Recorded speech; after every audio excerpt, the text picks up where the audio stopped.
तशद्दुद के शिकार अफराद की हिमायत के आलमी दिन के मौके पर वज़ीर-ए-आज़म इमरान खान ने कहा है कि मकबूजा कश्मीर में इंसानी हुकूक की खिलाफ वर्जियों का जिम्मेदार भारत को करार दिया जाए। मजलूम कश्मीरियों को पैलेट गन, ज़हनी और जिस्मानी तशद्दुद और जिनसी हिरासगी का निशाना बनाया जा रहा है।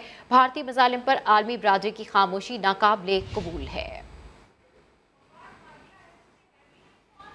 आसिफ अली जरदारी के मुअम्मर होने और फ़िज़ाई सफ़र ख़तरनाक होने जैसे दलाइल काम ना आए। एहतसाब अदालत ने पार्क लेन रेफरेंस की समाअत मुलतवी करने की इस्तदा मुस्तरद कर दी। मुल्ज़िमान पर वीडियो लिंक के जरिए फ़र्द जुर्म आयद करने के लिए 6 जुलाई की तारीख मुकर्रर कर दी है। इस्लामाबाद से देखिए सुहेल रशीद की ये रिपोर्ट। जाली अकाउंट्स के पाक लैंड रेफरेंस में फर्द जुर्म की कार्रवाई आसिफ अली जरदारी की अदम पेशी पर मौखर। इस्लामाबाद की एहतसाब अदालत ने फर्द जुर्म वीडियो लिंक पर आयद करने का फैसला कर लिया। जाले कायद के वकील फारूक नाइक की कोरोना के बाद हालात मामूल पर आने तक इल्तिवा की इस्तदा भी मुस्तरद कर दी गई। एहतसाब अदालत में ख्वाजा अनवर मजीद की पहली हाजिरी कराची के अस्पताल से वीडियो लिंक पर पेश हुए, जबकि फारूक एच नाइक ने आसिफ जरदारी की हाजिरी से मजीद एक इस्तिस्ना की दरख्वास्त दायर कर दी। कहा यूसुफ रजा गिलानी अदालत पेश हुए, इन्हें कोरोना हो गया। आसिफ जरदारी की उम्र ज्यादा है, इनको कोरोना का खतरा, सफर करना भी मुश्किल है। हाजिरी में PIA को भी रुकावट करार दे दिया। बोले कराची हादसे की रिपोर्ट आ गई, पायलट्स की डिग्री अभी जाली निकल रही है। अब तो कौमी एयरलाइन से सफर से घबराहट होती है, जबकि गैर मुल्की एयरलाइंस का ऑपरेशन मुअत्तल है। जज आजम खान फारूक नाइक के दलाल से गैर मुतमईन। सवाल उठाया, आप भी तो पेश हो रहे हैं, क्या आपको जिंदगी प्यारी नहीं? अदालत ने नैब को मुल्ज़िमान की वीडियो लिंक पर हाजिरी यकीनी बनाने के इंतजामात की हिदायत कर दी। फर्द जुर्म की कार्रवाई अब 6 जुलाई को होगी। मुस्लिम लीग नून के रहनुमा Khawaja Asif housing society case में नैब में पेश ना हुए। ख्वाजा आसिफ ने बजट इजलास की वजह से पेश होने से माजरत कर ली। नैब लाहौर ने ख्वाजा आसिफ को cantt view housing society Sialkot case में तलब किया था। ख्वाजा आसिफ के वकील ने नैब में दरखास्त जमा कराई, जिसमें कहा गया कि वो बजट इजलास तक पेश नहीं हो सकते। वकील ने बताया कि ख्वाजा साहब ने पूछे गए सवालात के जवाब दे दिए हैं। सोसाइटी में उनका बेटा हिस्सादार है, इस हवाले से पूछा गया था। ख्वाजा आसिफ पर मंजूर शुदा जमीन से ज्यादा प्लॉट बेचने और महकमा रेवेन्यू पर अपना असर रसूख इस्तेमाल करने का इल्जाम है। की तरफ से एक रिक्वेस्ट की गई है कि मैं बजट सेशन में मसरूफ हूँ, इसलिए पेश नहीं हो सकता। जब बजट सेशन ख़त्म होगा तो वो पेश हो जाएंगे और ज़रूर पेश होंगे, क्योंकि वो पिछले 1.5-2 साल से सामने देख के पिछले 1.5-2 साल से वो इस्लामाबाद पिंडी नैब में भी पेश हो रहे हैं और यहाँ भी पेश होंगे। खास साहब अदारों का एहतराम करते हैं और ज़रूर पेश होंगे। कराची के हर इलाके में बदतरीन लोड शेडिंग जारी है। कई घंटों बिजली गायब रहने के बावजूद शहरियों को भारी बिल अदा करने पड़ रहे हैं। इस हवाले से शहरियों का क्या कहना है, ये जानते हैं खुर्शीद आलम की इस रिपोर्ट में। कराची का कौन सा इलाका ऐसा है जहां लोड शेडिंग नहीं हो रही? अमीरों का इलाका हो या गरीबों का, कराची के शहरी बिलबिला उठे हैं लोड शेडिंग के हाथों। मुख्तलिफ इलाकों में आवाम पर जो कुछ बीत रही है, जानते हैं उन्हीं की ज़बानी। दिन भर में 8 से 10 घंटा जो है ना लाइट आ रहा है जा रहा, आ रहा जा रहा, बस आधे घंटे के लिए आ रहा फिर चले जा रहा, फिर आधे घंटे के लिए आ रहा फिर चले जा रहा, बस इस तरीके चल रहा है सिस्टम। कोई टाइम नहीं है लाइट का, कभी भी जाती है कभी भी आ जाती है। और फिर बंडल के बिल हो गई। अब तो आप देख सकते, कोई कुंडा ही नहीं लगा सकता मेरे ख्याल से। तो कल रात 2 बजे से लाइट गई हुई है, सुबह 9:30 बजे लाइट आई है यहाँ पर शादमान की तरफ। बच्चा बहुत ज्यादा चिलमिला कर होता है ना, तो साथ फिर बच्चे का लेकर होता है। एक चार्जर छोटा सा पंखा है, उसको लगा दे तो तू कहाँ तक उतना हवा देगा, बच्चे को ठंडा हवा चाहिए। 12 बजे आती है, 12 बजे के बाद आने के बाद 1 घंटा आती है लाइट, उसके बाद दोबारा जो है ना 2 बजे चले आती है। क्या करें, बहुत परेशान है, रात भर सोते नहीं है, मोबाइल भी चार्ज नहीं हो रहे, आप इससे अंडा लगाएं, ये हाल हुआ है हमारा। बिजली तो हर 1 घंटे के बाद जाती है और आती है, जाती है और आती है। क्या वजह क्या है, कुछ बताते नहीं है वो बिजली वाले? कुछ भी नहीं बताते, जाते हैं तो बोलते हैं बाबा तुम्हारे इलाके में कुंडे बहुत हैं। भाई बंडल के बिल हो गए, सब कुछ हो गए, नए मीटर लग गए। बिल जितना आ रहा है उससे ज़्यादा तो बिजली आ नहीं रही है। 10-10, 15-15 हज़ार रुपये का बिल आ रहा है। कराची में औसतन 18 घंटे बिजली गायब रहती है, मगर सार्फिन को जो बिजली का बिल मिलता है वो लगता है शायद 25 घंटे बिजली दी गई। कैमरामैन मोहम्मद आतिफ के साथ खुर्शीद आलम, समा, कराची। बजट में शहरी इलाकों को नजरअंदाज करने पर MQM ने रात गए तक सिंध असम्बली के बाहर धरना दिया। PP का वफ्द MQM को मनाने पहुंचा मगर नाकाम रहा। मेयर कराची वसीम अख्तर कहते हैं, हमारे मुतालबात जायज़ हैं, कराची के मसाइल हल ना हुए तो हम वोटर्स को कॉल दे सकते हैं। आधे से ज्यादा सिंध का मैंडेट हमारे पास है। इस हवाले से रिपोर्ट कर रहे हैं संजय साधवानी। सिंध असेंबली में एमक्यूएम अरकान का एहतजाज, बजट में शहरी इलाकों को नजरअंदाज करने पर नारेबाजी करते हुए वॉकआउट कर गए। हमें इजाज़त दीजिए, हम आपके इस बजट को खुदा हाफिज कहकर जा रहे हैं। बहुत शुक्रिया। आप लोग वॉकआउट कर रहे हैं, नासिर शाह साहब की नहीं सुनेंगे। एमक्यूएम ने बजट के खिलाफ सिंध असेंबली गेट पर धरना दे दिया। सिंध के शहरी इलाकों के साथ, हैदराबाद के साथ, दीगर शहरों के साथ होने वाली ज़्यादतियों और नाइंसाफ़ियों से आगाह किया है और उसके बाद हम इस बजट को रिजेक्ट कर असेंबली इजलास खत्म हो गया, लेकिन एमक्यूएम पाकिस्तान का धरना खत्म न हुआ। मेयर कराची वसीम अख्तर कहते हैं, सिंध का आधे से ज्यादा मैंडेट हमारे पास है। हम अपने वोटर्स को भी कॉल कर लें, हम अपने सपोर्टर्स को भी कॉल कर लें, इससे पहले कि हम मजीद आगे बढ़ें। इनके इशूज़, हमारे इशूज़, उनको सीरियस लिया जाए। पीपी रहनुमा सईद गनी और इम्तियाज शेख धरना खत्म कराने पहुंचे, तहफ़्फ़ुज़ात वज़ीर-ए-आला तक पहुंचाने की यकीन दहानी कराई, मगर एमक्यूएम पाकिस्तान वाले न माने। राब्ता कमेटी के फैसले के बाद धरना खत्म करने के मुतालिक ऐलान होगा। कैमरामैन आतिफ कुरैशी के साथ संजय साधवानी, समा, कराची। बिजली की लोड शेडिंग, कराची वालों ने अपने नसीब में खुद यतीमी लिखी है। कहाँ गए कराची ओन करने वाले। मॉर्निंग शो नया दिन में गुफ्तगू करते हुए रुकन सिंध असेंबली नुसरत सहर अब्बासी फट पड़ी। तहरीक इंसाफ के हलीम आदिल शेख कहते हैं कि के इलेक्ट्रिक मुआहदे पर असर नौ गौर की जरूरत है। कराची में जून की गर्मी, लॉकडाउन और बिजली की मुसलसल लोड शेडिंग, कौन करेगा कराची वालों पर रहम। मॉर्निंग शो नया दिन में पाकिस्तान मुस्लिम लीग फंक्शनल की रहनुमा नुसरत सहर अब्बासी से जब पूछा गया तो कहने लगी, कराची इलेक्ट्रिक न सिंध के तहत है न वफाक के तहत। लगता है ट्रम्प इंतजामिया ही मसला हल करेगी। कराची वालों ने जिन जिन को वोट दिए, जो कराची को ओन करते रहे, वो कराची को यतीम कर गए। कराची वालों, आपने अपनी किस्मत को खुद खराब कर दिया। आपने अपने नसीब में यतीम लिखना आगे लिख दिया। कराची वालों, ब्रैकेट में यतीम। तहरीक इंसाफ के रहनुमा हलीम आदिल शेख ने इस मौके पर मलबा गुज़िश्ता मुआहिदों पर डाल दिया। उन्होंने के इलेक्ट्रिक से मुआहिदे पर सवाल उठा दिए। बहुत सारे एग्रीमेंट्स पाकिस्तान में ऐसे हुए जिनको दोबारा अपना पड़ेगा, वो LNG का हो, वो रेकोडिक के बहुत सारे इश्यूज हो। बहुत सारे एग्रीमेंट्स अपने जाती फवाइद के लिए इस किस्म के एग्रीमेंट्स किए गए, जिसमें एक एग्रीमेंट जो शेखी एग्रीमेंट है वो के इलेक्ट्रिक का भी है। हलीम आदिल शेख ने यकीन दिलाया कि पीर तक बिजली की लोड शेडिंग का मसला हल करवा लिया जाएगा। कराची में गैर एलानिया लोड शेडिंग का सिलसिला जारी है। मलीर में क्या सूरत हाल है, जानते हैं वहां पर मौजूद समा के नुमाइंदे सलमान अहमद से। जी सलमान, अपडेट कीजिए, क्या कहते हैं इलाका मकीन। इस वक्त मैं मौजूद हूँ कराची के इलाके मलीर मोइनाबाद में, और सिर्फ मलीर मोइनाबाद की सूरत हाल नहीं बल्कि पूरे मलीर की तकरीबन ये सूरत हाल है कि 10 से 12 घंटे की गैर एलानिया लोड शेडिंग की जा रही है। यहाँ पर एक इलाका मकीन मौजूद है, उनसे हम बात करेंगे कि वो क्या कहते हैं। के इलेक्ट्रिक वालों ने तो हमारा जीना हराम किया हुआ है। यहाँ तो 12-12, 14-14 घंटों की लोड शेडिंग हो रही है। के इलेक्ट्रिक वालों को तो बिल्कुल ही शर्म नहीं है कि कोई बीमार है, कोई मरीज है, कोई क्या करे। लोग गवर्नमेंट बार बार हमें तो तनकीद कर रही है कि आप आवाम हमारा साथ दे। आवाम क्या साथ देगी, आप लोग भी तो साथ दो।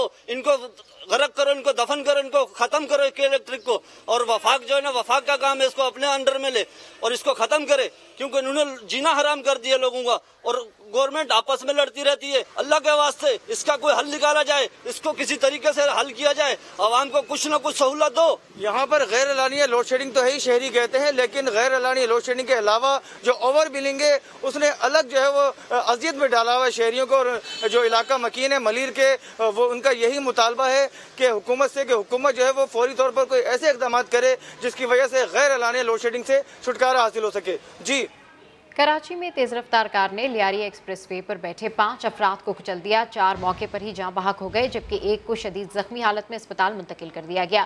कार में सवार तमाम अफराद महफूज रहे। इस हवाले से देखिए यासिर हुसैन की ये रिपोर्ट। तेज रफ्तार कार ने लोड शेडिंग के सताए 4 शहरियों की जान ले ली। लोड शेडिंग और गर्मी के बाइस 5 नौजवान लियारी एक्सप्रेस वे मीरा नाका पुल पर बैठे थे कि तेज रफ्तार कार ने उन्हें कुचल डाला। कार कलाबाजियां खाती हुई मिर्जा आदम खान रोड पर जा गिरी। हादसे में 4 अफराद मौके पर ही जाँ बहक हो गए, जबकि एक को शदीद जख्मी हालत में सिविल अस्पताल मुंतकिल कर दिया गया, जहां उसका इलाज जारी है। तो यहाँ पर 4-5 लड़के बैठे हुए थे गाड़ी पे, तो वहाँ पर 2-4 यहाँ पर जो गुलस्तान कॉलोनी और बिहार कॉलोनी थे, उसमें से ऐसा वो गाड़ी पहले सबसे पहले गाड़ी ने उसको अटैक किया।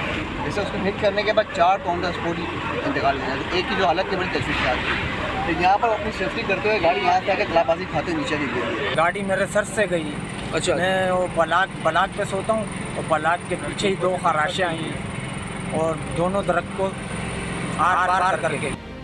जहां भाग अफराद में से 3 की शनाख्त आमिर, आसिफ और अदील के नाम से हुई। जख्मी का नाम अली हसन बताया गया। कार में सवार बच्चे समेत 3 अफराद मौजजाना तौर पर बच गए। पुलिस के मुताबिक तीनों कार सवार भाई हैं। पुलिस ने 2 भाइयों को तफ्तीश के लिए थाने मुंतकिल कर दिया, जबकि 10 साला बच्चे को घर भेज दिया गया। कैमरामैन मोहम्मद रिजवान के साथ यासिर हुसैन, समा, कराची। गाड़ी के ड्राइवर ने हादसे से मुतालिक बताया कि अचानक से कोई शख्स गाड़ी के आगे आया तो ब्रेक लगाने पर गाड़ी उलट गई। मजीद क्या कहा, आइए आपको दिखाते हैं। हैदराबाद से गाड़ी में ड्राइवर के लाइन ठीक है। जैसे हम लियारी एक्सप्रेस पे हैं, मीरा नाका के पुल के अतराई में एक बंदा आ गया है। उसके कपड़े थोड़े दूर से नज़र नहीं आए। जब मैं करीब गया हूँ तो गाड़ी को जब मैंने ब्रेक किया ना तो गाड़ी कलबाजियाँ खाई और साइड पे बंदे बैठे हुए थे या सोए हुए थे, इसका मैं नहीं पता। कोई नशा वशा किया हुआ? नहीं, नशा नहीं करता। गलती हो गई है, कोई हमने जानबूझ के तो नहीं मारा, अल्लाह की बस तरफ से हो गया। हम भी मार सकते थे। लियारी एक्सप्रेसवे हादसे में जख्मी होने वाली अली हसन के भाई हमारे नुमाइंदे साथ साबरी के साथ मौजूद हैं। उनसे मजीद जान लेते हैं कि इनका क्या कहना है। जी साथ बताइएगा, क्या कहना है इनका? जी बिल्कुल, गुज़िश्ता शब एक इंतहाई अफसोसनाक वाक़या पेश आया लियारी मीरा नाका पे, जब लियारी एक्सप्रेसवे के किनारे पर बैठे 5 दोस्त एक जो है कार हादसे का शिकार हुए, जिनमें से 4 दोस्त जो है वो मौके पर ही दम तोड़ गए, जबकि एक नौजवान जो है वो शदीद ज़ख्मी हालत में इस वक्त जो है वो अस्पताल में मौजूद है। मैं इस वक्त मौजूद हूँ उस ज़ख्मी नौजवान की फैमिली के साथ। हम उनसे बात कर लेते हैं और जानते हैं इसका कौन जिम्मेदार है, कुछ तफसीलात बताएं। इसके के इलेक्ट्रिक जिम्मेदार है और कौन जिम्मेदार है। लाइट नहीं होती है, लोड शेडिंग होती है। यहाँ पर 12-12 घंटे 13-13 घंटे यहाँ पर लोड शेडिंग की हालत है। बच्चे चले जाते हैं सारे लियारी एक्सप्रेस पे, ठीक है, वहाँ पर आपका अल्लाह भला करे हवा चल रही होती है, यहाँ तो हवा नहीं लग रही होती है। उसके बाद ये बंदे हुए जो उनसे सारे के सारे बच्चे हमारे वहाँ पर गए हुए हैं, वहाँ पर एक्सीडेंट हुए हैं, कार की वजह से हुए हैं, चाहे जिसकी वजह से हुए हैं। जो अफराद चले गए वो चले गए, जो ज़ख्मी है ज़ख्मी है, ठीक है। जिन लोग ने ये लोड शेडिंग रखी हुई है के इलेक्ट्रिक इसका ज़िम्मेदार है साहब। और उसके बाद ये कार वाला है। हम ये चाहते हैं कि देखो अभी के इलेक्ट्रिक अभी भी लोड शेडिंग हुई है, 7 बजे से लेके अब तक लाइट नहीं है। इनका कहना है कि के इलेक्ट्रिक जो है वो इलाकों में बिजली की फराहमी को यकीनी बनाए ताकि लोग इस तरह से सड़कों पे ना बैठें और इस तरह के नाखुशगवार वाक़यात मुस्तकबिल में पेश ना आ सकें। जी आपको बताएं कि वज़ीर आज़म इमरान खान पार्लियामेंट हाउस पहुँच गए हैं। कौमी असम्बली के इजलास में मुख्तलिफ डिवीज़न और वजारतों के मुतालबात ज़र की मंजूरी। वफाकी वज़ीर हम्माद अज़हर ऐवान में मुतालबात ज़र पेश कर रहे हैं। आम खबर है जिससे आपको अपडेट कर रहे हैं। यहाँ आपको बताएं कि वज़ीर आज़म इमरान खान पार्लियामेंट हाउस पहुँच गए हैं। कौमी असम्बली के इजलास में मुख्तलिफ डिवीज़न और वजारतों के मुतालबात की मंजूरी। वफाकी वज़ीर हम्माद अज़हर ऐवान में मुतालबात ज़र पेश कर रहे हैं। आम खबर है जिससे आपको अपडेट कर रहे हैं। आपको बताएं कि वज़ीर आज़म इमरान खान पार्लियामेंट हाउस पहुँच गए हैं। स्पीकर असद कैसर की ज़ेर सदारत कौमी असम्बली इजलास मुख्तलिफ डिवीज़न और वजारतों के मुतालबात ज़र की मंजूरी के हवाले से बात की जाएगी। इस्लामी नशरियात कौंसिल के मुताबिक के हवाले से बात की जाएगी। तैयारा हादसे पर अबूरी रिपोर्ट पर पायलट्स और एयर ट्रैफिक कंट्रोलर्स की आलमी तंजीमों का रद्द-ए-अमल सामने आया है। मुश्तरका बयान में कहा, रिपोर्ट को इल्ज़ाम तराशी और भुगतान के लिए इस्तेमाल करना ठीक नहीं है। इस खबर से आपको अपडेट कर रहे हैं। आपको बताएं तैयारा हादसे रिपोर्ट के हवाले से, तैयारा हादसे रिपोर्ट पर पायलट्स एयर ट्रैफिक कंट्रोलर्स की आलमी तंजीमों का रद्द-ए-अमल, फ़िज़ाई हादसे की तहकीकाती रिपोर्ट पर इंतज़ामी या अदालती कार्रवाई नहीं की जा सकती है। आपको बताएं कि रिपोर्ट को इल्ज़ाम तराशी के लिए इस्तेमाल करना दुरुस्त नहीं है। मुश्तरका बयान हादसात की तहकीकात का मकसद मुस्तकबिल में सानिहात से बचना है। मुश्तरका बयान रिकॉर्डिंग तकनीकी मुआवनत के अलावा किसी और मकसद के लिए इस्तेमाल ना की जाए। और अभी आपको बताएं कि पाकिस्तान में अद्वियात साजों का बहुत बड़ा माफिया। ड्रग रेगुलेटरी अथॉरिटी आखिर कर क्या रही है? चीफ जस्टिस सुप्रीम कोर्ट ने रिमार्क्स दिए कि हुकूमत सिर्फ कागजी कार्रवाई करती है, फैसला करने की हिम्मत नहीं है। इसकी मजीद तफसीलात हासिल करते हैं जुल्करनैन इकबाल से। जी जुल्करनैन इकबाल, अपडेट कीजिए, मजीद क्या रिमार्क्स थे? जुल्करनैन, आपको आवाज़ आ रही है?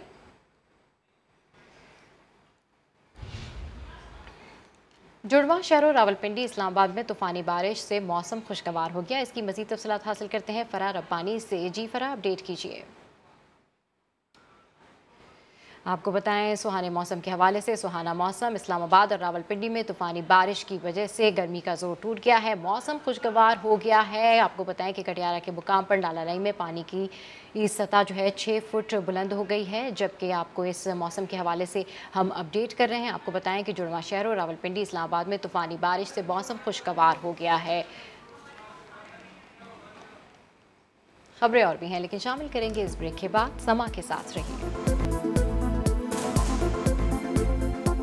Welcome back. Sialkot housing society case में नैब ने ख्वाजा आसिफ को दोबारा तलब कर लिया है। इसकी मजीद तफसीलात हासिल करते हैं रियाज अहमद से। जी रियाज अहमद, अपडेट कीजिए, क्या अपडेट्स हैं आपके पास?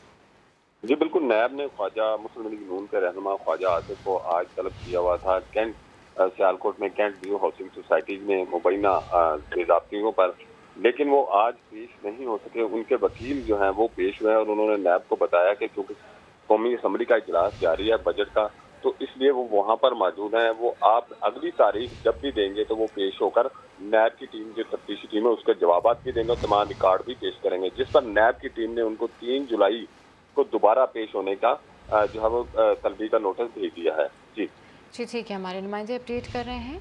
आपका शुक्रिया रियाज अहमद। मुल्क में कोरोना से एक दिन में 59 अफराद लुक़्मा अजल बन गए। मरने वालों की तादाद 3962 हो गई। गुज़िश्ता 24 घंटों के दौरान मजीद 2775 अफराद कोरोना का शिकार हो गए। एक्टिव केसेस की तादाद 1,07,615 हो गई। अब तक 84,168 अफराद सेहतियाब हो चुके हैं। लाहौर में स्मार्ट लॉकडाउन के दूसरे मरहले में सख्ती से अमल दरामद कराया जा रहा है। पुलिस हुकाम की यकीन दहानी के बावजूद दफातर जाने वाले अफराद को नाकों पर रोक दिया गया और आगे जाने की इजाज़त नहीं दी जा रही। मुकम्मल लॉकडाउन किए गए इलाकों की सूरत हाल बता रहे हैं जहांगीर खान। जी, 7 मखसूस इलाकों में सिलेक्टिव लॉकडाउन का आज दूसरा दिन है, लेकिन सूरत हाल बिल्कुल वैसी है जैसा कि इस लॉकडाउन के पहले दिन थी, यानी कल थी। इन तमाम सीलशुदा इलाकों को न सिर्फ बैरियर्स लगाकर सील कर दिया गया है, बल्कि इनके मेन रोड्स जो कि दूसरी शाहराहों से लिंक करते हैं, वहां से भी शहरियों को आमदोरफ्त की इजाज़त नहीं दी जा रही, जिसकी वजह से ट्रैफिक के मसाइल भी पैदा हो रहे हैं। और जो लोग इन इलाकों से या इन शाहराहों से गुजर कर किसी दूसरे रोड की तरफ जाना चाहते हैं, उनको भी शदीद दुश्वारी का सामना है। इन सीलशुदा इलाकों में तमाम कारोबारी मराकज़, मार्केट्स, दुकानें बंद हैं, लेकिन जो लोग इन इलाकों में वाक़ दफातर में जॉब्स करते हैं, उनका आना जाना जो है वो मुकम्मल तौर पर बंद कर दिया गया है, जिसकी वजह से उनको भी परेशानी का सामना है। इस हवाले से पुलिस का ये मौक़िफ़ था कि इन इलाकों में जितने भी दफातर हैं वो अपने मुलाजमीन की तनख्वाहों में ना तो कटौती करेंगे और ना ही उनको छुट्टी करने पर मुलाजमत से बरतरफ किया जाएगा, और अगर कोई ऐसा करेगा तो उसके खिलाफ कानूनी कार्रवाई अमल में लाई जाएगी। लेकिन इसके बरक्स जो लोग यहाँ पर मुलाजमत के लिए आते हैं, उनका ये कहना है कि उनके साथ उनके दफातर की जानिब से किसी भी किस्म की कोई रियायत नहीं की गई। बलूचिस्तान में कोरोना वायरस के बायस 4 लाख लोग बेरोजगार और 13 लाख से ज्यादा अफराद गुर्बत का शिकार हो गए हैं। इस हवाले से देखिए नूरुल आरफीन की रिपोर्ट। कोरोना वायरस के बायस बलूचिस्तान में माशी सूरत हाल मजीद खराब होने लगी। तर्जुमान बलूचिस्तान हुकूमत लियाकत शवानी के मुताबिक सूबे में लॉकडाउन से 4 लाख अफराद बेरोजगार हुए। 2019-20 में गुर्बत की शरह 40.7% थी, जो अब बढ़कर 68% हो गई है। 8,29,000 फैमिलीज खत गुर्बत से बिल्कुल एक्सट्रीम पॉवर्टी के शिकार थे, जो अपना किचन चलाने के लिए बड़े उनको मुश्किलात का सामना पड़ता था। अब ये हो गए 13,49,000 total house holds. Corona virus ने दिहाड़ीदार मजदूर तबके के घरों के चूल्हे बुझा दिए। कहते हैं बच्चों के लिए 2 वक्त की रोटी का हसूल भी मुश्किल हो गया। मजदूरी नहीं है, कारोबार नहीं है, ये 3 महीना हुआ है। हमारा घर का बिल 1,32,000 आया है, ये 2 महीना इसका बिल का पीछे भागता था। माहिरीन के मुताबिक अगर सूरत हाल यही रही तो बलूचिस्तान में 17 लाख से ज़ायद ख़ानदान गुर्बत की लकीर से नीचे की ज़िंदगी में चले जाएंगे। कैमरा टीम के साथ नूरुल आरफीन, समा, कोयटा। कोरोना वायरस मजदूरों की सेहत के फंड भी निकलने लगा। फैसलाबाद में लॉकडाउन के बायस फैक्ट्रीज, मिलें बंद हुई तो सोशल सिक्योरिटी की मद में जमा होने वाले फंड्स में 50% कमी आ गई। रिपोर्ट कर रहे हैं अब्दुल्ला हद। पहले बेरोजगारी का मसला और अब मजदूरों की सेहत भी खतरे में पड़ गई। लॉकडाउन के बाइस फैसलाबाद की सनतें बंद हुई तो सोशल सिक्योरिटी की मद में जमा होने वाले मार्च और अप्रैल के फंड में 23 करोड़ 16 लाख से ज्यादा की कमी आ गई। फैसलाबाद के तीनों डायरेक्टरेट है ना, उनका टारगेट था 47 करोड़। अप्रैल का जो कंट्रीब्यूशन है एम्प्लॉयर ने वो बाद में जमा नहीं करवाया, बाद में कम जमा करवाया, तो जिस वजह से हमें तकरीबन 23 करोड़ रुपया जो है ना उसका डेफिसिट आया है दोनों माह में, मार्च और अप्रैल में। महकमे को संभलने के लिए 6 माह साल तो लगेंगे। सोशल सिक्योरिटी फंड्स में 50% कमी आने पर मजदूरों के मुफ्त इलाज मुआवजे का वाहिद सहारा भी टूटने लगा। सोशल सिक्योरिटी कार्ड अस्पताल में मजदूरों से कोई पैसा नहीं लिया जाता था, उसको सहूलत थी, लेकिन जब फैक्ट्री मालकान पैसे नहीं जमा कराएंगे तो वो नहीं पूछेंगे मजदूर को, वो तो मजदूर को धक्के दे के अस्पताल से बाहर निकाल देंगे, तो मजदूर जाए और जाए कहाँ। फैक्ट्री मालिकान का कहना है कि लॉकडाउन के बाद से सनतों को चलाना इंतहाई मुश्किल हो गया है। सोशल सिक्योरिटी फंड्स को 1 साल के लिए मौखर कर दिया जाए। कैमरामैन कदीरुर रहमान के साथ अब्दुल अहद, समा, फैसलाबाद। कोरोना वायरस के खौफ ने शहरियों को डिप्रेशन में मुब्तला किया तो मुल्तान के बुजुर्गों ने तैयारी पकड़ ली। मुख्तलिफ योगा करके कोरोना से लड़ने के लिए जिस्म में कुव्वत मुदाफ़ियत बढ़ाई जा रही है। मजीद जानते हैं राशिद की इस रिपोर्ट में। कोरोना वायरस ने शहरियों की टेंशन बढ़ा दी। मुल्तान के बुजुर्गों ने टेंशन और डिप्रेशन को दूर भगाने के लिए योगा अपना लिया। जब से मैं योगा कर रहा हूँ मुझे शुगर की तकलीफ बहुत कम हो गई है। अब मैं जो है ना बिल्कुल अपने आप को फिट कर रखता हूँ। पाबंदी हटी तो शहरियों ने योगा के लिए पार्कों का रुख कर लिया, जहाँ पर लाफ्टर योगा से कह लगाकर स्ट्रेस को दूर भगाया जाता है।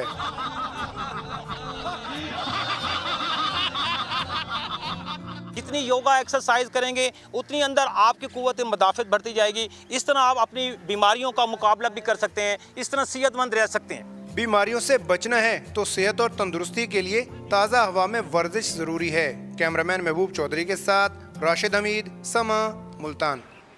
फैसलाबाद के इलाके बरकतपुरा में जनाजे को कंधा देना भी मुश्किल हो गया। सीवरेज का पानी 2 रोज बाद भी ना निकाला जा सका। अहले महल्ला कहते हैं कि इनकी फरियाद सुनने वाला कोई नहीं। मजीद बता रहे हैं शाहीन शहजादी। जी अपडेट कीजिए। गुज़िश्ता 2 रोज़ से होने वाली बारिशों के बायस यहाँ पे बारिश रहमत की बजाय जहमत बन गई है। 2 जनाजे इन 2 दिनों में उठाए गए हैं, लेकिन पानी खड़ा होने के बायस, सीवरेज की पाइपलाइनें फटे होने के बायस इनको काफ़ी ज़्यादा दुश्वारी का सामना करना पड़ा है। यहाँ से जनाजे इतनी गंदे पानी से गुजर के लेके इनको जाना पड़ता है। अहले इलाका ने कई दफ़ा यहाँ के MNA मियाँ फ़ारूक हबीब को, लतीफ़ नज़र साहब को दरखास्तें दी हैं इनके बकौल, लेकिन सुनवाई नहीं हो सकी है। इनसे बात करते हैं। ये पानी बारिश से पहले का खड़ा है, काफ़ी 2 महीने हो गए हैं, कोई सुनता नहीं है, इस पानी से कोई गुजरता नहीं है। हम अपनी वालदा के जनाजा यहाँ से ले गए हैं, कोई भी आदमी ऐसा नहीं है काम करने के लिए कोई तैयार नहीं है। ये ना अहल हैं, शुरू से ही ना अहल हैं, यहाँ तक चक्कर नहीं लगाया, यहाँ से वो लेक्ट होकर गए हैं, दोबारा वापसी उन्होंने हमारा हाल नहीं पूछा। ये इलाके का हालात बहुत बद से बदतर है।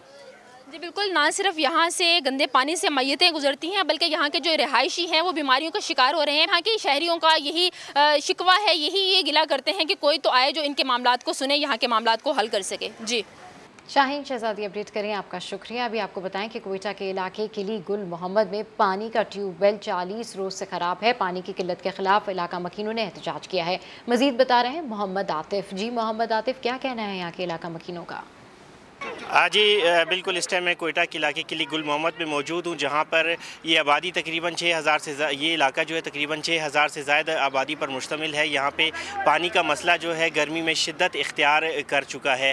इस हवाले से यहाँ के मकीनों ने जो है वो आज एहतजाजी मुजाहरा भी किया है और उन्होंने इस मुजाहरे के दौरान जो मुतल्लिका हुकाम है उनके ख़िलाफ़ नारे भी लगाए हैं। इलाका मकीनों का ये कहना है कि यहाँ का जो ट्यूबवेल है पब्लिक हेल्थ इंजीनियरिंग डिपार्टमेंट के ज़ेर इंतज़ाम है। ये ट्यूबवेल जो है गुज़िश्ता 40 दिनों से ख़राब पड़ा हुआ है। इस हवाले से इन लोगों ने मुतल्लिका हुकाम को जो है कई बार जो है तहरीरी तौर पर और जो है मुलाकातें करके वफ़द की सूरत में जो है शिकायत से अपने मसले से आगाह किया, लेकिन अभी तक जो है इस मसले को हल करने के लिए कोई अमली तौर पर इक़दामात नहीं किए गए हैं। मोहम्मद आतिफ अपडेट करे थे, आपका शुक्रिया। और अभी आपको बताएं कि महकमा बल्दियात खैबर पख्तूनख्वा में किफ़ायत शारी का आगाज़, यूटिलिटी बिल्स, इंटरनेट और सफरी ड्यूटी अलाउंस पर 30% कट लगा दिया गया है। मजीद क्या इक़दाम किए गए हैं जानते हैं समा के नुमाइंदे फैयाज़ अहमद से। जी फैयाज़ अहमद, अपडेट कीजिए, मजीद क्या इक़दाम किए गए हैं? जी बिल्कुल, ये किफ़ायत शारी पॉलिसी है जिसके तहत महकमा बल्दियात ने अब ठोस इक़दाम लिए हैं, जिसके तहत यूटिलिटी बिल्स, इंटरनेट, सफरी ड्यूटी अलाउंस पर 30% कटौती लगा दी गई। इसके साथ साथ TMS में नई भर्तियों और नई असामियों पर भी मुकम्मल पाबंदी आयद कर दी है। और तकरीरों के लिए जितने भी होंगे उससे लोकल कौंसिल बोर्ड से इजाज़त लेना लाजमी करार दिया गया है। तफरीही अखराजात बहुत ज़्यादा होते थे, लेकिन अब जो है महकमे बल्दियात ने इन पर भी मुकम्मल पाबंदी लगा दी गई है और ये बताया गया है कि ज़्यादा अखराजात वाले TMAS का फॉरेंसिक ऑडिट भी किया जाएगा। तो ये मावन खुसूसी बराए बल्दियात कामरान मंगश ने बाकायदा एलामिया जारी कर दिया इस हवाले से और सख्त ताकीद की गई है कि किफ़ायत शुआरी जो पॉलिसी है इसके तहत जितनी भी कोशिश की जाएगी जो गैर ज़रूरी अखराजात उनको कम से कम किया जाए। ठीक है, फैयाज अहमद अपडेट करें, आपका शुक्रिया। कराची में कबाड़ का बिजनेस हब शेरशाह मसाइल का गढ़ बन गया। टूटी सड़कें और सीवरेज के तबाहाल निज़ाम ने हुकूमत सिंध के दावों की कलई खोल दी है। शहरियों को नए बजट से भी कोई तवक्का नहीं है। इस हवाले से रिपोर्ट कर रहे हैं मुदस्सिर नज़ीर। सर, ये मेरे लिए बाइस फ़ख्र का मकाम है कि मैं आज 8वीं बार इस असेंबली में सिंध का बजट पेश कर रहा हूँ।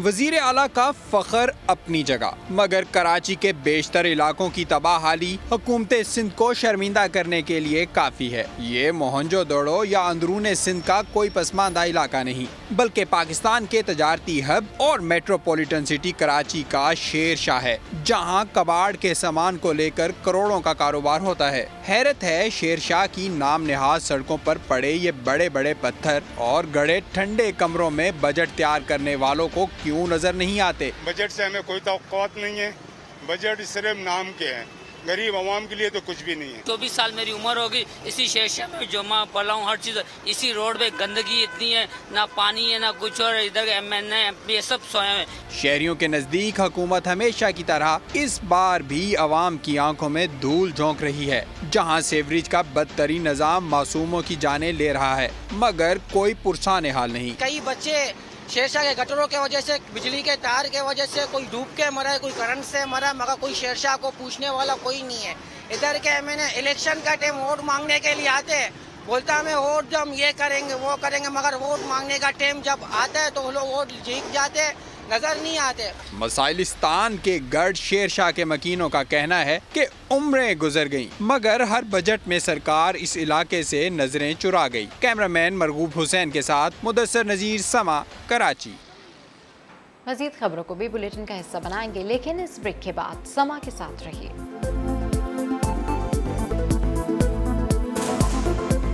Welcome back. Chairman peoples party Bilawal Bhutto Zardari ने कौमी असेंबली में अपोजिशन लीडर शहबाज शरीफ को टेलीफोन किया है। दोनों रहनुमाओं ने बजट को मुकम्मल तौर पर मुस्तरद करने और अगले हफ्ते ऑल पार्टीज कॉन्फ्रेंस बुलाने पर भी इत्तेफाक किया है। मजीद क्या बातचीत हुई ये जानते हैं समा के नुमाइंदे अब्बास शब्बीर से। जी अब्बास, अपडेट कीजिए। देखिए, बिलावल भुट्टो जरदारी ने अपोजिशन लीडर मियां शहबाज शरीफ को फ़ोन किया है, उनकी सेहत से मुतालिक दरियाफ्त किया है। साथ साथ मियां नवाज शरीफ की सेहत के हवाले से बिलावल भुट्टो जरदारी ने मियां शहबाज शरीफ से पूछा है कि मियां नवाज शरीफ की सेहत कैसी है। साथ साथ दो चीज़ों पर इत्तेफाक हुआ है इस टेलीफोनिक राब्ते में, जिसमें बिलावल भुट्टो जरदारी और शहबाज शरीफ ने बजट को मुकम्मल तौर पर मुस्तरद कर दिया है। इस बात पर इत्तेफाक किया गया है। और दूसरा, ऑल पार्टीज कॉन्फ्रेंस जो है अगले हफ्ते बुलाने पर भी chairman peoples party Bilawal Bhutto और मियां शहबाज शरीफ के दरमियान इत्तेफाक हुआ है। साथ साथ बिलावल भुट्टो ने मियां नवाज शरीफ की सेहत के बारे में भी मियां शहबाज शरीफ से दरियाफ्त किया है। ठीक है अब्बास शब्बीर, अपडेट करें, आपका शुक्रिया। स्पोर्ट्स न्यूज़ शामिल करते हुए आपको बताएं कि दौरे इंग्लैंड पर कौन कौन जाएगा। पहली कोविड टेस्टिंग में पॉजिटिव आने वाले 10 खिलाड़ियों के आज दोबारा टेस्ट होंगे। टीम 28 जून को इंग्लैंड रवाना होगी। ऑलराउंडर मोहम्मद हफीज, शादाब खान समेत 10 कौमी क्रिकेटर्स के कोरोना टेस्ट आज हो रहे हैं। PCB के तहत दूसरे कोविड टेस्टिंग लाहौर, रावलपिंडी, पेशावर और कराची भी हो रही है। इन तमाम खिलाड़ियों का पहला टेस्ट मुस्बत आया था, जिसके बाद हफीज ने ज़ाती तौर पर टेस्ट कराया जो मनफी आया। तमाम खिलाड़ियों की टेस्ट रिपोर्ट्स और दौरे के लिए हतमी स्क्वाड का ऐलान कल किया जाएगा। कौमी टीम 3 टेस्ट और 3 T20 मैचेस की सीरीज के लिए इतवार को मैनचेस्टर रवाना होगी। बुलेटिन से फिलहाल इतना ही। एक ब्रेक के बाद हाजिर होंगे हेडलाइंस के साथ। देखते रहिए समा।